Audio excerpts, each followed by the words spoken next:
Hello students, आज के इस लेक्चर में हम लोग डिस्कस करेंगे एल्काइल साइनाइड के बारे में। एल्काइल साइनाइड की जितने भी प्रिपरेशन रिएक्शंस है, फिजिकल प्रॉपर्टीज हैं, केमिकल रिएक्शंस है, जो यूजेस हैं, इन सभी के बारे में हम लोग डिस्कस करेंगे वन बाय वन। हम लोग सबसे पहले इनकी प्रिपरेशन रिएक्शंस को स्टार्ट करेंगे। इनकी प्रिपरेशन रिएक्शंस को स्टार्ट करने के पहले हम लोग एल्काइल साइनाइड के नेमिंग के बारे में बात करते हैं। अब देखिए भाई, अगर इसके केमिकल फार्मूला के बारे में बात करें तो ये आपका केमिकल फार्मूला होता है। ये क्या हो गया? एल्काइल ग्रुप होता है। ये होता है आपका साइनो ग्रुप। तो कॉमन नेम सबसे पहले हम डिस्कस कर लेते हैं। अगर मैं यहाँ पर ले लेता हूँ, एक यहाँ पर लगा दिया पेरेंट चेन और यहाँ पर हो जाता है आपका साइनो ग्रुप। अब ध्यान दीजिए भाई, यहाँ पर ये जो साइनो ग्रुप लगाए तो इसको हम बोलते हैं साइनहाइड। ये हो गया आपका साइनहाइड। हम कॉमन नेम के बारे में बात कर रहे हैं, साइनाइड। अब इसमें से कितने कार्बन लगे हैं? पेरेंट चेन में एक ही कार्बन चेन लगा। ये आपका एल्काइल ग्रुप है तो ये हो जाता है आपका मिथाइल। तो ये इसका नाम क्या हो गया? मिथाइल साइनाइड हो गया। ये होता है आपका कॉमन नेम। अब देखिए भाई, आयुपैक के बारे में अगर मैं बात करूं, आयुपैक में, तो आयुपैक में इनको बोला जाता है एल्केन नाइट्राइल। एल्केन और ये होता है आपका नाइट्राइल। अब ध्यान दीजिए भाई, मोस्ट इंपॉर्टेंट पार्ट, यहाँ पर जो आपका साइनो ग्रुप होता है इसको हम बोलते हैं नाइट्राइल। अब ध्यान दीजिए भाई, जब यहाँ पर आयुपैक में जब इनकी नेमिंग करते हैं तो इस ग्रुप में जो आपका साइनो ग्रुप है या नाइट्राइल में जो आपका कार्बन लगा हुआ है, इस कार्बन को भी हम पेरेंट चेन में काउंट करते हैं। यहाँ पर कॉमन नेम में हम इस कार्बन को काउंट नहीं करते हैं। देखिए, ये आपका पेरेंट चेन था मिथाइल साइनाइड, यह हो गया भाई। अब देखिए भाई, आयुपैक में कैसे करेंगे? इसमें कितने कार्बन है? 1 2 कार्बन लगे हैं, मतलब ये क्या हो जाएगा? ईथेन। ये हो गया ईथेन और ये हो जाता है आपका नाइट्राइल।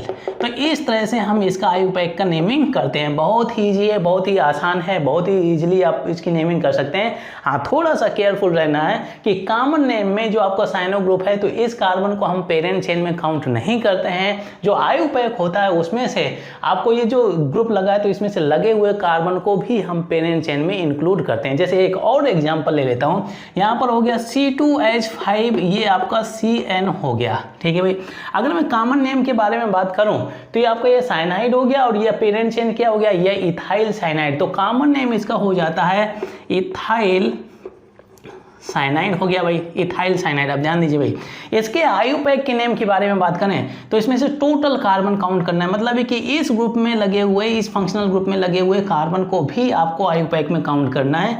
तो 1 2 3 टोटल कार्बन कितने हो गए? 3 कार्बन हो जाते हैं। मतलब है कि ये आपका हो गया प्रोपेन, ये हो जाता है प्रोपेन और नाइट्राइल। इस तरह से इसकी नेमिंग करना है। ये पार्ट हो गया, ये चीज़ आप दिमाग में रखें।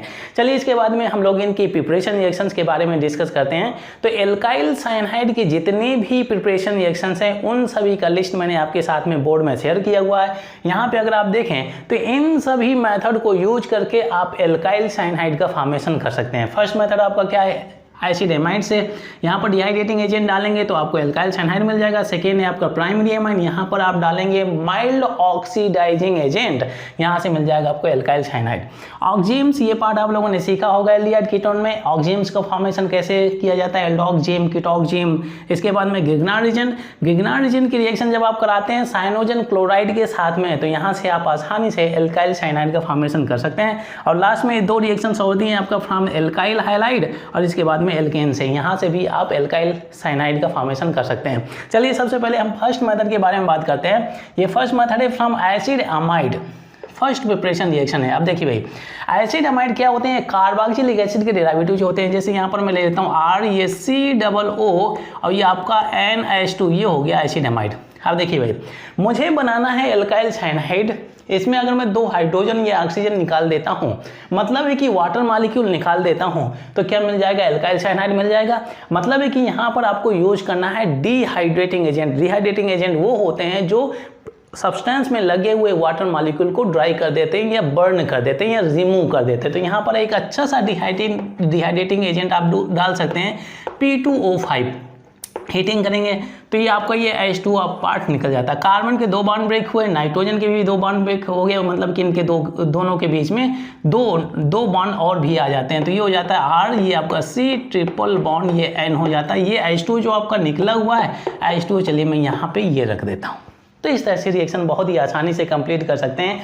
हाँ, लिस्ट ऑफ डिहाइड्रेटिंग एजेंट, जितने भी आपके ऑर्गेनिक एंड इनऑर्गेनिक में डिहाइड्रेटिंग एजेंट हैं तो उन सभी का लिस्ट मैंने अल्कोहल और एल्डिहाइड कीटोन के चैप्टर में शेयर किया हुआ, वहाँ पर देख करके आप इनको देख सकते हैं। अब देखिए भाई, यहाँ पे एक और एक और कंपाउंड्स ले लेता हूँ। हाँ, अगर इंडस्ट्रियली इसको जैसे प्रिपेयर करना चाहे, इसको इंडस्ट्रियली कैसे प्रिपेयर किया जाता है, तो एसिड को लेकर के इसको प्रिपेयर किया जाता है। अब देखिए भाई, यहाँ पर मैं ले लेता हूँ एसिड, ये COOH हो गया, ये OH हो गया, एसिड हो गया। अब देखिए इसका हम अमोनोलाइसिस करते हैं, अमोनिया के साथ में रिएक्शन कराते हैं, ये हो गया NH3। अब ध्यान दीजिए भाई, ये है आपका एसिड, ये है आपका बेस, तो एसिड बेस की रिएक्शन होगी तो क्या बनेगा भाई, सॉल्ट बनेगा, दोनों का एडिशन हो जाता है। तो क्या बन जाएगा भाई, यहाँ से हो जाएगा R और ये COO और ये आपका NH3 इससे अटैच होगा तो ये हो जाता है ONH4 हो जाता है। ये पार्ट आप दिमाग में रखें भाई, ठीक है, इस तरह से।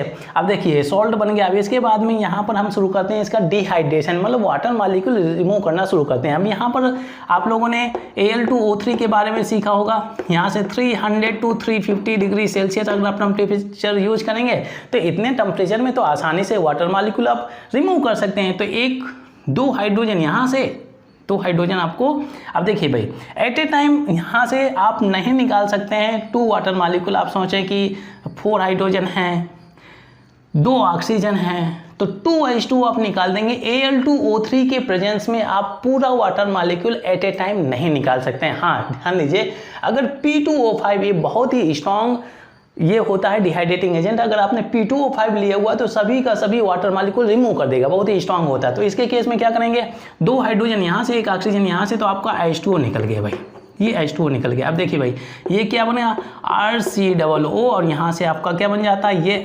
NH2 बन जाता है। तो क्या बन गया, एसिटामाइड। देखिए यहाँ पर आ गया भाई, एसिड की रिएक्शन जब हम अमोनिया के साथ में कराते हैं तो सॉल्ट बन जाता है, जब डिहाइड्रेशन करते हैं तो एसिड अमाइड मिल जाता है, और एसिटामाइड का फिर से हम जब डिहाइड्रेशन करते हैं तो मिल जाएगा आपका एल्काइल साइनाइड का। तो इस रिएक्शन को आप कंप्लीट कर लेते हैं। यहाँ से फर्दर अगर आप Al2O3 डाल देते हैं तो यहाँ से आपको RC111N मिल जाएगा, यहाँ से H2O आपका निकल जाएगा। टेम्परेचर आप मेंटेन करिए 300 to 350 डिग्री सेल्सियस। तो रिएक्शंस बहुत ही ईजी है, बहुत ही आसानी से आप इन रिएक्शंस को समझ सकते हैं और कंप्लीट कर सकते हैं। चलिए इसके बाद में हम नेक्स्ट मेथड के बारे में बात करते हैं, फ्रॉम प्राइमरी अमाइन। अब देखिए भाई सेकेंड मेथड के बारे में, प्राइमरी अमाइन मतलब है कि जैसे मैं ले लेता हूँ CH3, आपका ये CH2 और ये आपका NH2 हो गया, ठीक है भाई। अब ध्यान दीजिए भाई, यहाँ पर अब देखिए आपको यूज करना है mild oxidising agent. Oxidising agent का मतलब क्या है कि प्राइमरी अमाइन का होगा ऑक्सीडेशन, और ऑक्सीडेशन में क्या होता है, removal of hydrogen, addition of oxygen, addition of oxygen. अब देखिए भाई लिस्ट ऑफ माइल्ड और वीक ऑक्सीडाइजिंग एजेंट मैंने एल्डिहाइड कीटोन के चैप्टर में शेयर किया हुआ था। अब देखिए भाई यहाँ पे आप लोगों ने एल्डिहाइड या एल्कोहल के चैप्टर में भी आप ये लिस्ट पा सकते हैं। अब देखिए अगर मैं एल्कोहल ले लेता हूँ, जैसे हो गया आपका CH3 और ये आपका CH2 और यह हो गया आपका OH, ठीक है भाई। इसमें अगर मैं माइल्ड ऑक्सीडाइजिंग एजेंट, ये एक ऐसा मेटल है, ये एक ऐसा मेटल है, यहाँ पर सिल्वर भी ले सकते हैं, ये एक ऐसा मेटल है जो ऑक्सीडाइजिंग एजेंट की तरह काम करता है। ये आपका क्या है भाई, डी ब्लॉक का एलिमेंट्स हैं। Most of the D block elements जो आपके निकल हो गए, प्लैटिनम हो गया, प्लैटिनम हो गया, ये आपके एक्ट करते हैं रिड्यूसिंग एजेंट की तरह। लिथियम एल्युमिनियम हाइड्राइड हो गया, इसके बाद में NiBH4 हो गया, ये होते हैं आपके रिड्यूसिंग एजेंट। परंतु इसमें अगर आप देखें एक ऐसा मेटल है जो आपका माइल्ड ऑक्सीडाइजिंग एजेंट की तरह काम करता है। इसमें क्या करते हैं, ऑक्सीडेशन का मतलब क्या है कि रिमूवल ऑफ हाइड्रोजन, यहाँ से क्या करना, एक हाइड्रोजन यहाँ से हटाइए, एक हाइड्रोजन यहाँ से हटाइए, तो 2 हाइड्रोजन आपने हटा दिया, क्या कर दिया, ऑक्सीडेशन कर दिया।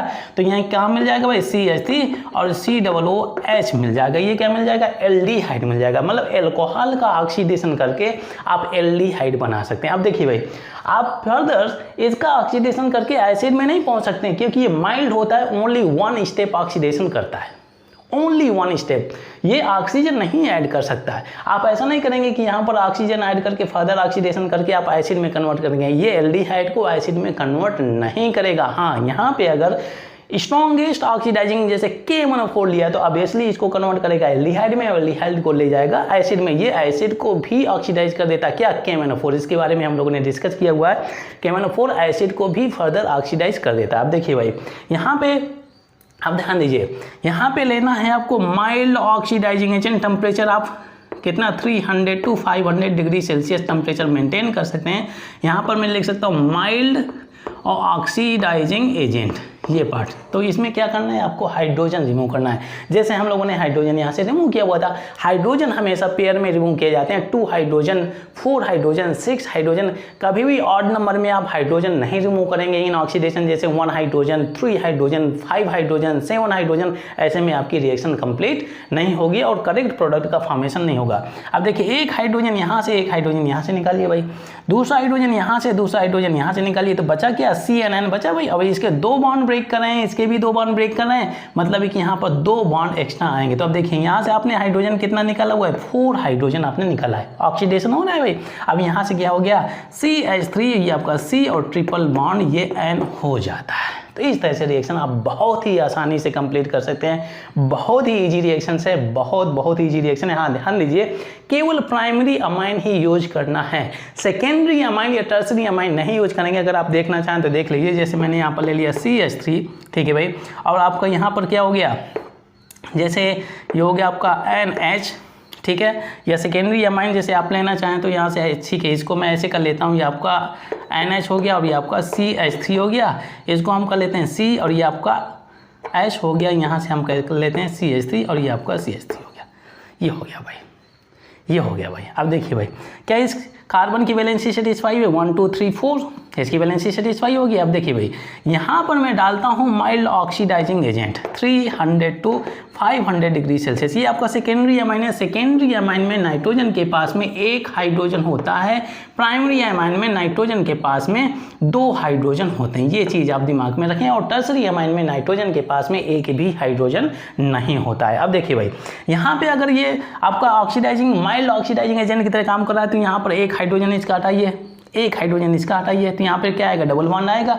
हमें एक ऐसा ग्रुप चाहिए जो आपका ट्रिपल बॉन्ड होना चाहिए, और नाइट्रोजन के पास में एक भी बॉन्डिंग नहीं होनी चाहिए, एक भी ग्रुप अटैच नहीं होना चाहिए। मतलब है कि आपका सेकेंडरी अमाइन से आप एल्काइल साइनाइड का फॉर्मेशन नहीं कर सकते हैं। इवन इफ आप यहाँ पर चाहे डाल दें वीक ऑक्सीडाइजिंग एजेंट, चाहे यहाँ पे डाल दें स्ट्रॉन्गेस्ट ऑक्सीडाइजिंग एजेंट। तो ये पार्ट हो गया। चलिए इसके बाद में हम लोग नेक्स्ट प्रिपरेशन रिएक्शंस के बारे में डिस्कस कर लेते हैं।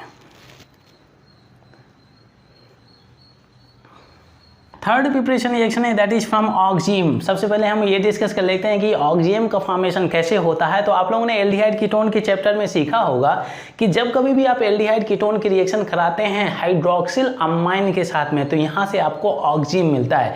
एल्डिहाइड की रिएक्शन जब आप कराएंगे किसके साथ में, यहाँ पर हम थर्ड प्रिपरेशन रिएक्शन के बारे में डिस्कस करें, थर्ड प्रिपरेशन रिएक्शन के बारे में। अब देखिए भाई, जैसे यहाँ पर मैं ले लेता हूँ एल्डिहाइड, यहाँ पर H हो गया, ठीक है भाई, ये C डबल हो गया, ये हो गया एल्डिहाइड। इसकी रिएक्शन जब आप कराएंगे किसके साथ में, हाइड्रोक्सिल अमाइन के साथ में रिएक्शन कराते हैं। अब देखिए भाई, होता क्या है यहाँ पर, इन रिएक्शन में आप लोगों ने सीखा होगा कि जब कभी भी एल्डिहाइड कीटोन की रिएक्शन अमोनिया के साथ में या इसके डेरिवेटिव्स के साथ में कराते हैं, जैसे हाइड्रोजन हो गया, हाइड्रोक्सिल अमाइन हो गया, प्राइमरी अमाइन हो गया, तो यहाँ पर आपको H2O निकालना है और प्रोडक्ट का फॉर्मेशन करना है। बहुत ही इंटरेस्टिंग रिएक्शन है, इंपॉर्टेंट रिएक्शन है। अब देखिए भाई, वही सेम पैटर्न, मतलब इस कार्बोनिल ग्रुप का आपका ऑक्सीजन लेना है और यहाँ पर नाइट्रोजन में लगे हुए 2 हाइड्रोजन लेना है, H2O निकालेंगे, यहाँ से आपका H2O निकल जाएगा। सिंस एल्डिहाइड लिया हुआ है तो यहाँ से आपको मिल जाएगा एल्डोक्सिम, ये हो जाता है आपका ये C और ये डबल बॉन्ड ये N हो गया, ये OH हो जाता है। इसके 2 बॉन्ड ब्रेक किए, इसके 2 बॉन्ड ब्रेक किए, तो यहाँ पर इन दोनों के बीच में डबल बॉन्ड आएगा, तो ये पार्ट हो गया भाई। ये होता है आपका एल्डोक्सिम। ये पार्ट आप लोगों ने एल्डिहाइड कीटोन के चैप्टर में सीखा होगा। अब देखिए भाई, मुझे बनाना है एल्काइल साइनाइड, मतलब कि साइनो ग्रुप मुझे चाहिए। अब देखिए भाई, यहाँ पे अगर आप देखें नाइट्रोजन के पास में OH लगा है, कार्बन के पास में हाइड्रोजन लगा है, H OH का मतलब H2O। अगर मुझे यहाँ पर H2O निकालना है तो याद करिए यहाँ पर आपको यूज करना है डिहाइड्रेटिंग एजेंट। यहाँ पे अगर आप डिहाइड्रेटिंग एजेंट डाल देते हैं तो डिहाइड्रेटिंग एजेंट का रोल ही क्या होता है कि अगर किसी भी सब्सटेंस में वाटर बनने के चांसेस हैं तो वो वाटर को एक्सट्रैक्ट करेगा, रिमूव करेगा, बर्न करेगा, ठीक है भाई, ये पार्ट हो जाता है। तो इस यहाँ पर H को, यहाँ पर OH को रिमूव करेगा भाई, ये डिहाइड्रेशन हो जाता है। अब इसका एक बॉन्ड ब्रेक हो रहा है, इसका भी एक बॉन्ड ब्रेक हो रहा है, मतलब इन दोनों के बीच में एक और बॉन्ड आने वाला है, ये हो जाता है आपका CH3AC ट्रिपल बॉन्ड एंड लीजिए आपका बन गया, क्या बन गया भाई, मिथाइल साइनाइड, या IUPAC में अगर आप देखना चाहें तो ये हो जाएगा भाई इथेन नाइट्राइल। इस तरह से इनकी नेमिंग बहुत ही आसानी से कर सकते हैं, बहुत ही ईजी रिएक्शन है, बहुत ही आसानी से आप समझ सकते हैं। अब देखिए भाई, अगर मैंने यहाँ पर कीटोन लिया होता तो कीटोन की रिएक्शन जब आप कराएंगे किसके साथ में, हाइड्रोक्सिलामाइन के साथ में, तो यहाँ से आपको मिलेगा कीटोक्सिम। कीटोन नहीं लेंगे क्योंकि यहाँ पर स्टेरिक हिंडेंस ज़्यादा हो जाएगा, क्राउडीनेस ज़्यादा हो जाएगा। अब देखिए भाई, अब हम बात करते हैं किसकी रिएक्शन के बारे में, फोर्थ प्रिपरेशन रिएक्शन के बारे में, गिगनार्ड रिएजेंट। अब ध्यान दीजिए भाई, सबसे पहले हम ये डिस्कस कर लेते हैं कि जो यहाँ पर गिगनार्ड रिएजेंट की रिएक्शन कराते हैं साइनोजन क्लोराइड, ये साइनोजन क्लोराइड कैसे डिराइव करते हैं। हाइड्रोजन साइनाइड के बारे में आप लोगों ने सीखा होगा, ये होता है आपका हाइड्रोजन साइनाइड। अब देखिए भाई, हाइड्रोजन साइनाइड में जब आप हाइड्रोजन हटा करके Cl लगा देंगे तो ये हो जाता है साइनोजन क्लोराइड, ये हो जाता है आपका साइनोजन क्लोराइड, ये होता है भाई साइनोजन क्लोराइड। इसका नाम मैं लिख देता हूँ, साइनोजन क्लोराइड हो गया भाई। बहुत ही इजी रिएक्शन है, इसको भी बहुत ही आसानी से आप समझ सकते हैं। अब देखिए भाई, गिगनार्ड रिएजेंट में ले लेता हूँ, ये हो गया RMgX, ठीक है भाई। और यहाँ पर ले लेते हैं आप साइनोजन क्लोराइड C�BN। अब देखिए भाई, हम लोगों ने सीखा है बेसिकली यहाँ पर आपको लेना ईथर, ये क्या है भाई आपका, ये आपका सॉल्वेंट की तरह यूज किया जाता है। अब देखिए भाई, गिगनार्ड रिएजेंट की ब्रेकिंग हमेशा यहाँ से होती है, कभी भी मेटल और ये हाइलाइट के बीच में कभी भी यहाँ से ब्रेकिंग इसकी नहीं होती। कितनी भी केमिकल रिएक्शन इसकी देख लें फिर, ठीक है भाई, इसकी ब्रेकिंग यहाँ से होती है। ये लगा है आपका बेटर लिविंग ग्रुप, इसकी ब्रेकिंग यहाँ से हो जाएगी, तो ये पार्ट आपका निकल जाता है, ठीक है भाई। और ये आपका CnR से लग जाएगा, लीजिए आपकी रिएक्शन कंप्लीट हो जाती है और एल्काइल साइनाइड का फॉर्मेशन हो जाता है। ये आपका Mg अगर आपका एक बॉन्ड ब्रेक करेगा तो एक नया बॉन्ड फॉर्म करेगा, तो इसकी वैलेंसी भी सेटिस्फाई हो जाती है। अब ध्यान दीजिए भाई, अगर मैं यहाँ पर जो आपका एल्काइल ग्रुप लगा है तो मैंने अगर टर्सरी एल्काइल ग्रुप लिया है, मतलब क्या है कि जैसे यहाँ पर ले लिया CH3, ये C और ये CH3 हो जाता है, ये आपका CH3 हो गया, और यहाँ पर मैंने ले लिया MgX। अब ध्यान दीजिए भाई, इसके केस में रिएक्शन बहुत ही फास्ट होगी। रीजन क्या होता है कि यहाँ से ब्रेकिंग होगा और ये टर्सरी कार्बोकेटायन में चला जाएगा। अब देखिए भाई, होता क्या है कि यहाँ से आपका Cl लेंगे, ये C�BN हो जाएगा, तो मतलब ये पार्ट आपका बहुत ही आसानी से सेपरेट होने वाला है। यहाँ पर आप डाल दीजिए ईथर, डाल देते हैं ईथर डाल देते हैं सॉल्वेंट की तरह, और ये बन जाएगा आपका CH3 और ये C और ये CH3 और ये CH3 और ये C�BN, टर्सरी ब्यूटाइल साइनाइड हो जाता है। इसकी नेमिंग अगर आप करना चाहें तो टर्सरी ब्यूटाइल, ये साइनाइड हो गया, साइनाइड हो जाता है, ये होता है आपका common name.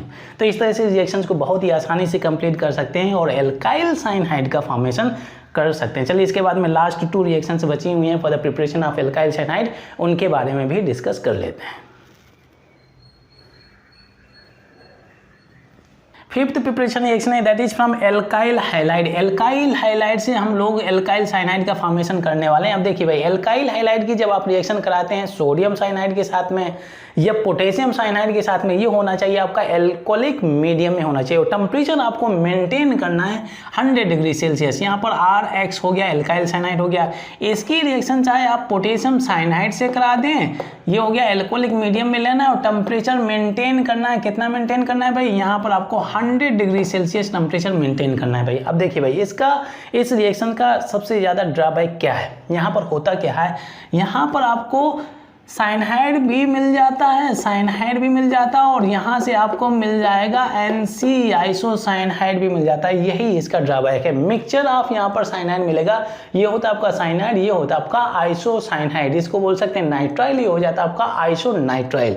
Mixture of substances मिल जाता है, इसका ड्रॉबैक यही है। अब देखिए चाहे यहाँ पे चाहे आप ले लें, ये जो आपका K है और ये X है, तो यहाँ पर KX आपका सेपरेट हो जाता है, ठीक है, मेटल हाइलाइड सेपरेट हो जाता है। अब देखिए भाई, ये हालांकि ये आपका मेजर रहता है, ये मेजर प्रोडक्ट रहता है, ये आपका माइनर रहता है, बस केवल यही ड्रॉबैक है। यहाँ से आपको मिल जाएगा साइनाइड, परंतु यहाँ पर एक और सब्सटेंस साथ में मिक्सचर में मिल जाता है। अब देखिए भाई, रिएक्शन कैसे होती है, यहाँ पे अगर आप देखें, जैसे मैंने ले लिया CH3, ये CH2 और ये आपका ये क्या हो जाएगा, एल्काइल हाइलाइड ले लिया, यहाँ से आप Br डाल देते हैं, ये Br हो गया। यहाँ पे आप सोडियम साइनाइड ले लें, सोडियम साइनाइड ये एल्कोहलिक मीडियम में, टेम्परेचर मेंटेन करना है 100 डिग्री सेल्सियस, ठीक है, 100 डिग्री सेल्सियस। आप देखिए भाई, होता क्या, खासतौर से अगर आप देखें तो ये NaBr निकल जाएगा, NaBr, या इसको आप ऐसे भी समझ सकते हैं कि ये न्यूक्लियोफिलिक सब्स्टिट्यूशन रिएक्शन है। ये आपका स्ट्रॉन्ग न्यूक्लियोफाइल है, ये आपका वीक न्यूक्लियोफाइल है, इसकी ब्रेकिंग तो यहाँ से होने वाली है। ये आपका पॉजिटिव है, ये नेगेटिव है, तो ये आकर के इस कार्बन पर इलेक्ट्रॉन डेंसिटी सप्लाई करेगा, क्योंकि ये इलेक्ट्रॉन डेंसिटी ये पुल कर रहा है, ठीक है भाई। तो ये आकर के इससे लगेगा, ये Br जा करके ये इसके पास में नेगेटिव चार्ज हो गए, तो नेगेटिव चार्ज Na+ के द्वारा अट्रैक्ट किया जाएगा, तो आपका यहाँ से क्या निकल जाएगा, Na Br आपका सेपरेट हो गया। अब देखिए यहाँ पर आपका स्ट्रॉन्ग न्यूक्लियोफाइल वीक न्यूक्लियोफाइल को सब्सटीट्यूट कर देता है, इसी वजह से आप बोल सकते हैं इसको न्यूक्लियोफिलिक सब्सटीट्यूशन रिएक्शन। ये हो गया आपका क्या हो गया भाई, इथाइल साइनाइड, या इसको बोल सकते हैं प्रोपेन नाइट्राइल बोल सकते हैं। इस तरह से रिएक्शन होती है भाई। अगर मैं सेकेंडरी एल्काइल हाइलाइड ले लेता हूँ, जैसे यहाँ पर ले लिया मैंने CH3, ठीक भाई, ये आपका CH हो गया, यहाँ पर CH3 ले लिया, और यहाँ पर ले लिया आपने क्या ले लिया भाई, Cl ले लिया, सेकेंडरी एल्काइल हैलाइड।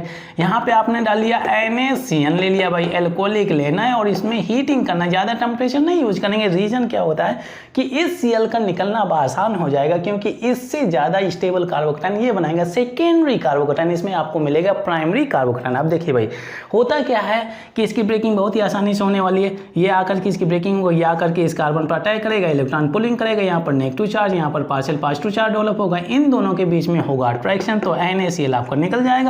ये स्ट्रॉन्ग न्यूक्लियोफाइल इस कार्बन पे अटैक करेगा, CH3 ये CH3 हो जाएगा, ये CH ये आपका हो जाता है CN, ये पार्ट हो गया, ठीक है। आइसोप्रोपाइल साइनाइड बोल सकते हैं। अब देखिए भाई क्या हो जाता है, यहाँ पे अगर मैं ले लेता हूँ टर्सरी एल्काइल हैलाइड, क्या टर्सरी एल्काइल हैलाइड के केस में भी आपको मिल जाएगा एल्काइल साइनाइड, देख लेते हैं। यहाँ पे अगर मैं ले लेता हूँ, जैसे आपका CH3 हो गया, ये आपका Cl हो गया, ये आपका CH3 हो जाता है, ये आपका CH3 हो जाता है, ठीक है भाई। यहाँ पे रिएक्शन कराते हैं किसके साथ में, NaCN के साथ में, ये हो गया आपका एल्कोहलिक। यहाँ पे यूज करना है आपको, हीटिंग करना, ज़्यादा टेम्परेचर नहीं यूज करेंगे। अब देखिए भाई आप लोगों ने सीखा होगा कि जैसे KOH जब आपका एल्कोहलिक लिया जाता है तो करता क्या भाई, एलिमिनेशन रिएक्शन शो करता है। KOH एक्वस लिया जाता है तो कब कैसी रिएक्शन शो करता है, न्यूक्लियोफिलिक सब्स्टिट्यूशन रिएक्शन शो करता है। यहाँ पे अगर आप ध्यान दें तो एल्कोहलिक लिया है, तो यहाँ पर क्या होता है भाई, इसमें अगर आप देखें तो इस कार्बन के पास में क्या है भाई, बहुत ही पार्शियल पॉजिटिव चार्ज। यहाँ पर टर्सरी एल्काइल हैलाइड के केस में क्या होता है, यहाँ पर होने लगती है एलिमिनेशन रिएक्शन शुरू हो जाते हैं। एलिमिनेशन रिएक्शन क्या होता है, देखिए भाई यहाँ पर अल्फा कार्बन से आपको हेलोजन निकालना है, बीटा कार्बन से आपको हाइड्रोजन निकालना है, ऐसे एलिमिनेशन, इसको हम बीटा एलिमिनेशन रिएक्शन के नाम से भी जानते हैं। मतलब है कि ये आपका अल्फा कार्बन है, बीटा कार्बन ये भी है, बीटा कार्बन ये भी है, बीटा कार्बन ये भी है, तो मतलब क्या हो जाएगा, ये CH2 ये H हो जाएगा, तो ये पार्ट आपको निकालना है, तो क्या बन जाएगा, डबल बॉन्ड यहाँ पे आ जाएगा। मतलब है कि यहाँ पर एल्कीन का फॉर्मेशन हो जाता है, एल्कीन का, यहाँ से आपको एल्काइल साइनाइड का फॉर्मेशन नहीं मिलेगा। मतलब है कि एल्काइल साइनाइड अगर आपको फॉर्म करना है किसे, एल्काइल हैलाइड से, तो आपको प्राइमरी एंड सेकेंडरी ही लेना है। टर्सरी एल्काइल हैलाइड से आप एल्काइल साइनाइड का फॉर्मेशन नहीं कर सकते हैं, क्योंकि यहाँ पर होने लगता है एलिमिनेशन रिएक्शन। चलिए इस पार्ट को हम डिस्कस नहीं करें, क्योंकि ऐसी रिएक्शन हम लोगों ने हाइड्रोकार्बन में सीखी हुई है। मतलब है कि यहाँ से आपको एल्काइल साइनाइड नहीं मिलेगा। अब देखिए भाई अगर हम यहाँ पर लास्ट रिएक्शन के बारे में बात करें, लास्ट रिएक्शन कौन सी, सिक्स्थ प्रिपरेशन रिएक्शन के बारे में डिस्कस कर रहे हैं, ठीक है भाई। अब ध्यान दीजिए भाई सिक्स्थ प्रिपरेशन रिएक्शन के बारे में, एल्केन्स हो गया। जैसे जनरली हम लोगों ने सीखा हुआ है कि जो एल्केन्स होते हैं आपके सैचुरेटेड हाइड्रोकार्बन होते हैं, इनकी रिएक्टिविटी बहुत ही कम होती है। मतलब है कि जब आप इनको रिएक्शन में डालेंगे तो यहाँ पर यूज करना है बहुत ही ज़्यादा टेम्परेचर, ताकि इनकी चेन को ब्रेक किया जा सके, ठीक है भाई। तभी ये रिएक्शन में पार्टिसिपेट करेंगे, क्योंकि ये स्टेबल मोड में रहते हैं, इनकी में रिएक्टिविटी उतनी ज़्यादा नहीं रहती है, तो टेम्परेचर आपको यूज करना है बहुत ही ज़्यादा। जैसे मैंने ले लिया यहाँ पर क्या CH3, ये आपका CH3 हो गया, ठीक है भाई। इसको हम बोलते हैं एमॉक्सीडेशन ऑफ एल्केन बोलते हैं इस रिएक्शन को। अब देखिए भाई एमॉक्सी का मतलब क्या है कि यहाँ पर लेना है आपको अमोनिया लेना है और यहाँ पर ऑक्सीडेशन करना है, O2 लेना है। टेम्परेचर ऑफकोर्स आपको बहुत ही ज़्यादा यूज करना है, 500 to 600 डिग्री सेल्सियस, बहुत ही ज़्यादा टेम्परेचर हो गया। इसको केल्विन में डालेंगे तो 273.15 और भी ऐड करेंगे तो और भी आगे चला जाएगा। अब देखिए भाई यहाँ पर होता क्या है, यहाँ से आपका मिलेगा CH3 CN और यहाँ से H2O निकल जाता है, H2O निकल जाता है, ठीक है भाई। यहाँ पर 2 रख ले लीजिए, ये भी 2 हो जाएगा, ठीक है। नाइट्रोजन कितना हो गया, 2 हो गया। हाइड्रोजन बैलेंस कर लेंगे, कितना हो जाता है भाई, यहाँ पर क्या हो जाएगा 6 12 या कितना हो जाएगा 6, यहाँ पर आप 6 कर लेते हैं, ठीक है भाई। ऑक्सीजन कितना है, ऑक्सीजन बैलेंस करना है तो यहाँ पर 3 ऑक्सीजन कर लेते हैं भाई, ऑक्सीजन भी बैलेंस हो जाता है। तो इस तरह से एल्काइल साइनाइड का फॉर्मेशन आप कर सकते हैं। एल्काइल साइनाइड का फॉर्मेशन कैसे कर सकते हैं? एल्केन से भी कर सकते हैं। हाँ, इसमें से आपको बहुत ही ज़्यादा टेम्परेचर यूज करना है, पायरोलाइसिस बोल सकते हैं। पायरोलाइसिस का मतलब क्या है कि बहुत ही ज़्यादा टेम्परेचर यूज किया जाता है, तब एक चेन को छोटे छोटे टुकड़ों में ब्रेक करके उनको डिजायर्ड प्रोडक्ट के फॉर्मेशन में कन्वर्ट कर लिया जाता है। चलिए इसके बाद में हम लोग इनकी फिजिकल प्रॉपर्टीज के बारे में डिस्कस कर लेते हैं।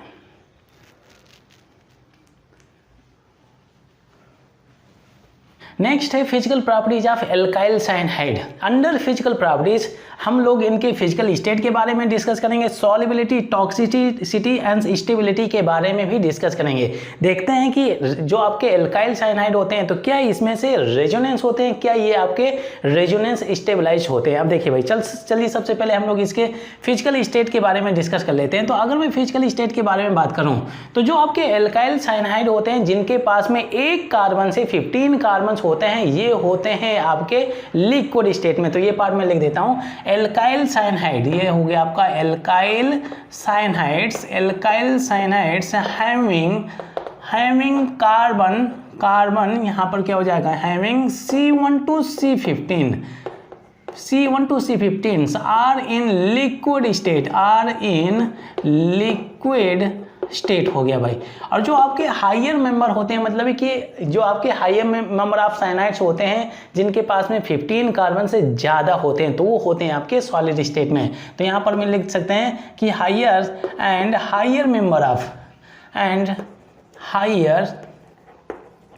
Members of cyanides having above carbon 15 are in solid state में होता है भाई।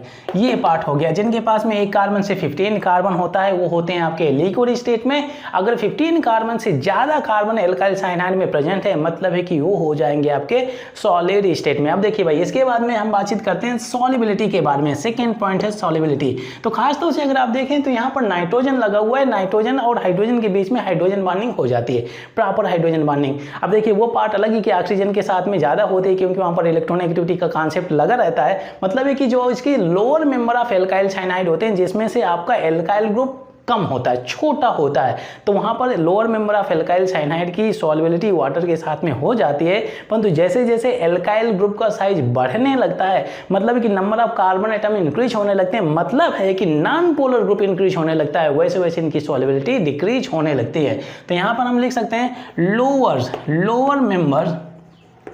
Lower member of cyanides, lower member of alkyl cyanides, ठीक है, having less number of carbon are soluble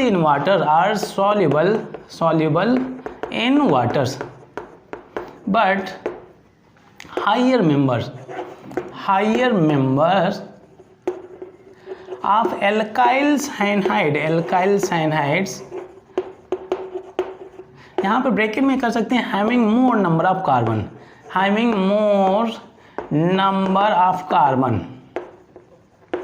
ठीक है, have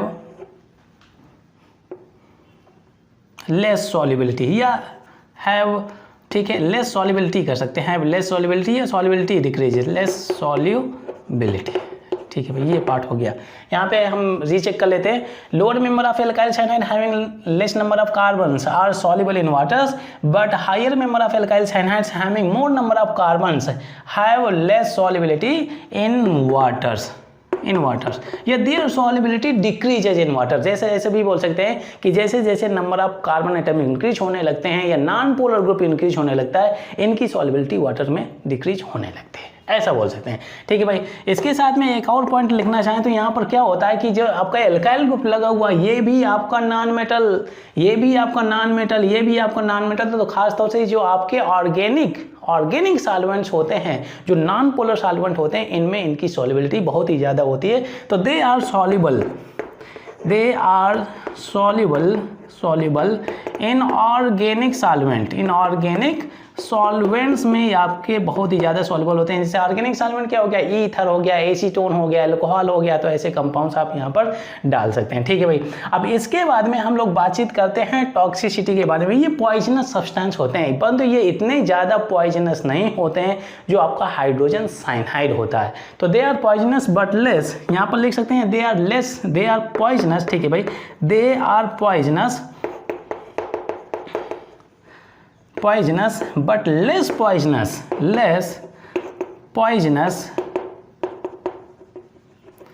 than HCN। Hydrogen cyanide के comparison में इतने ज़्यादा टॉक्सिक नहीं होते हैं। ये चीज़ आप दिमाग में रखिए। कौन सा थर्ड पॉइंट के बारे में हम लोगों ने डिस्कस कर लिया। अब देखिए भाई, स्टेबिलिटी के बारे में बात करते हैं। तो स्टेबिलिटी अगर इसमें से रेजोनेंस होता है, अगर रेजोनेंस होगा तो ऑब्वियसली स्टेबिलिटी आ जाएगी। अब देखिए भाई, एल्काइल साइनाइड जो होता है, अगर हम इसके एनाइन के बारे में बात करें, जो आपका अगर हम प्रोटोन डीप्रोटोनेशन करते हैं फिर एनाइन मिल जाता है। जब एनाइन होता है तो एनाइन बेसिकली रेजोनेंस स्टेबलाइज होता है। अब देखिए भाई कैसे होता है, यहाँ पे हम डिस्कस कर लेते हैं। जैसे मैंने ले लिया यहाँ पर CH3 और ये आपका C और ट्रिपल बॉन्ड ये N हो गया। ठीक है भाई, अब ध्यान दीजिए, यहाँ पर ट्रिपल बॉन्ड हो गया, यहाँ पर सिंगल बॉन्ड हो गया। अगर यहाँ पर चार्ज आता है +2 और -2 तो रेजोनेंस हो गया। आप लोगों ने सीखा होगा basically double bond single bond +2 charge, double bond single bond -2 charge, double bond single bond क्या हो गया, लोन पेयर या इलेक्ट्रॉन डेंसिटी। रेजोनेंस होता है ट्रिपल बॉन्ड में भी। आप क्या है, पाई बॉन्ड डला हुआ है, तो यहाँ पे अगर चाहे +2 चार्ज हो, चाहे लोन पेयर हो, चाहे इलेक्ट्रॉन डेंसिटी हो, चाहे नेगेटिव चार्ज हो, अगर आता है तो मतलब है कि रेजोनेंस होने के चांसेज होते हैं। अब देखिए भाई, इसको मैं क्या कर सकता हूँ, यहाँ पर क्या कर लिया, इस हाइड्रोजन को हटाते हैं।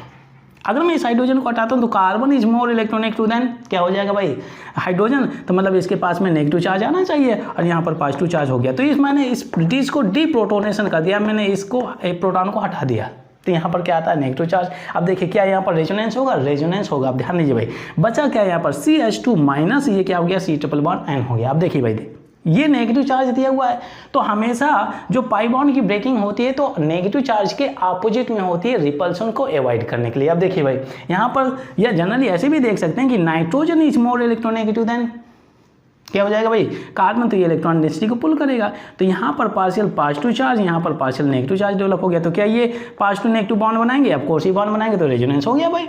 ये रेजोनेंस हो गया, यहाँ पर हो गया, क्या हो गया, रेजोनेंस हो गया। अब देखिए भाई, ये क्या हो जाएगा, ये CH2, ये डबल बॉन्ड हो जाएगा। अब ये C हो गया, एक बॉन्ड इसका ब्रेक हुई है तो यहाँ पर भी डबल बॉन्ड, और नाइट्रोजन के पास में नेगेटिव चार्ज आ जाता है। तो ये हो गया आपका रेजोनेंस।